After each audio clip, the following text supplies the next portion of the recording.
វាលពិឃាតមនុស្សបឹងជើងឯកមានចម្ងាយប្រមាណ15គីឡូម៉ែត្រប៉ែកនិរដី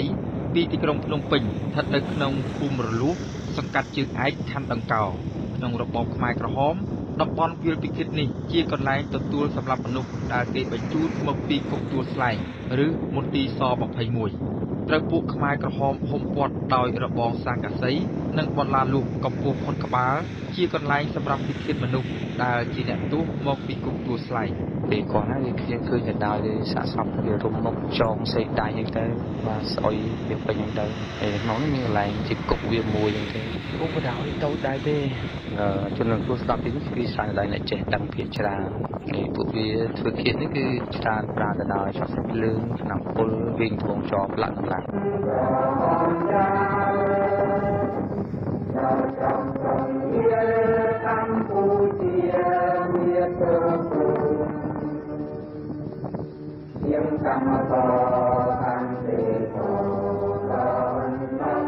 តាមឯកសារពីមជ្ឈមណ្ឌលវាលពិឃាតបានឲ្យដឹងថាសម្លេងមេក្រូដែលគេចាក់ចេញមកនោះគឺបន្លំកុំឲ្យឮសម្លេងស្រែកឆ្ងោឈឺចាប់របស់អ្នកទោសដែលគេបានធ្វើទារុណកម្មនិងវាយសម្លាប់នៅក្នុងបរិវេណវាលពិឃាតនោះចេញមកក្រៅទើបអាចកំបាំងនៅទីនោះបានលាតត្រដាងជាសាធារណៈដឹងថាជាកន្លែងពិឃាតមនុស្សតែគាត់ត្រឡប់មកវិញដឹងថាមានខ្មោចព្រោះការពេលកាយសាកសមក៏ខ្ញុំបានចូលមើលផ្ទាល់ណាពេលត្រឡប់មកវិញខ្ញុំមើលបានច្បាស់បាទឃើញវាស្លាកស្នាមខ្លះផងមានដប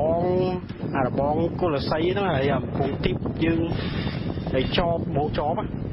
វាយស្នាមឈាមហ្នឹងប្រឡាក់អានេះទៅបោចបដបងហ្នឹងគេវាយហ្នឹងមានឈាមប្រឡាក់ហ្នឹងឃើញគ្រប់បែបគ្រប់យ៉ាងទាំងអស់ហើយអាដៅដែលកប់សាកសមវាស្រុតចុះតែខ្លះក៏